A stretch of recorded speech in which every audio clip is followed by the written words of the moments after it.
90 महीने हो चुके जीएसटी लागू हुए। सबसे पहले एक आपको चौंकाने वाला आंकड़ा देना चाहता हूं। 90 महीने में औसतन रोज एक सर्कुलर निकला।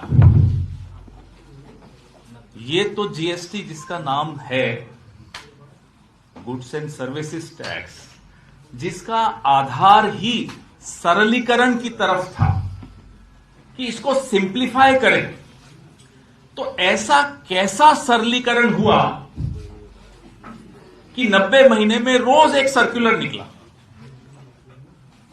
यह मोदी सरकार का जीएसटी है। इसलिए आज हम 12 शहरों में 12 नेता पूरे देश में जीएसटी पर प्रेस वार्ता कर रहे हैं।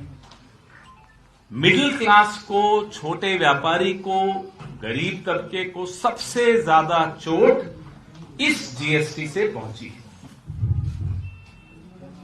जो 64% जीएसटी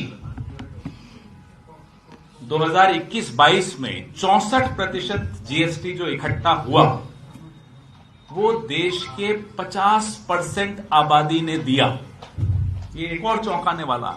तो देखिए जीएसटी की सबसे ज्यादा मार कैसे मिडिल क्लास को, व्यापारी को, छोटे व्यापारी को, मुझे और आपको, हम सबको पड़ रही है। 9 दरें जीएसटी की हैं आज की तारीख में, स्लैब्स जिसको हम कहते हैं, 9 स्लैब्स।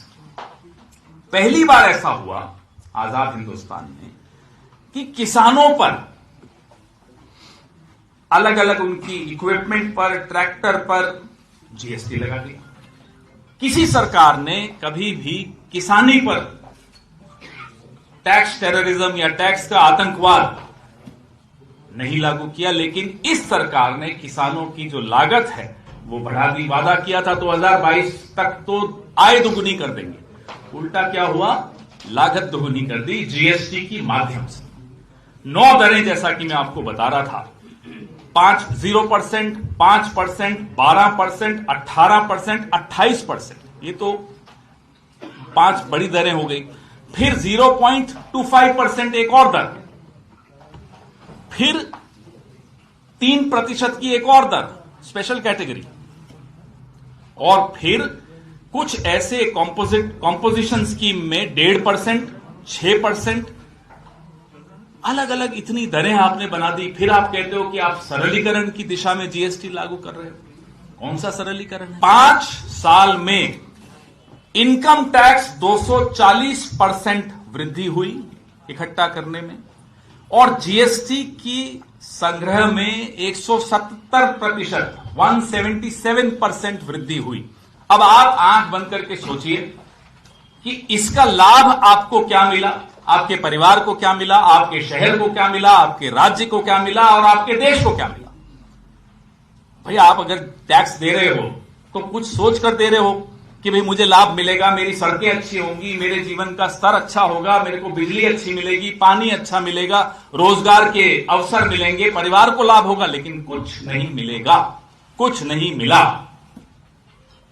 बेतहाशा वृद्धि और नतीजा कुछ नहीं, 0। कोई रोबोट हो या कंप्यूटर हो तो शायद जीएसटी को समझ पाए। विदेशों में एक्सपर्ट्स ने प्रयास कर लिया कि भारत के जीएसटी को थोड़ा समझें, परिभाषित करें, सरल करें, कोई नहीं कर पाया। यहां तक कि जो अरविंद सुब्रमण्यम नाम के व्यक्ति हैं, मुख्य आर्थिक सलाहकार रहे हुए हैं प्रधानमंत्री के और जीएसटी के आर्किटेक्ट कहूंगा मैं उनको, वो खुद कहते हैं कि ये एक राष्ट्रीय त्रासदी है, इट्स अ नेशनल ट्रेजेडी। स्वर्गीय डॉक्टर मनमोहन सिंह ने 2017 में जब जीएसटी बन गई, लागू हो गई, तब मनमोहन सिंह जी ने बड़ी अच्छी एक बात कही, बड़ा अच्छा स्टेटमेंट दिया कि हम तो खुद जीएसटी के पक्ष में थे, हम लागू करना चाहते थे, लेकिन जिस तरीके से ये जीएसटी बिना देखभाल और पर्याप्त तैयारी के, ये उन्हीं के शब्द हैं, जिस तरह से ये लागू हो रही है, ये गरीब और मध्यम वर्ग को लूटने की नीति है। ये डॉक्टर मनमोहन सिंह ने कहा था, और उनकी बात आज इसी 10-15 दिन पहले उनका देहांत हुआ, उनकी बात आज सबको याद आ रही है कि वाकई सही कहा था उन्होंने। जीएसटी एक चोट है हम सब पर।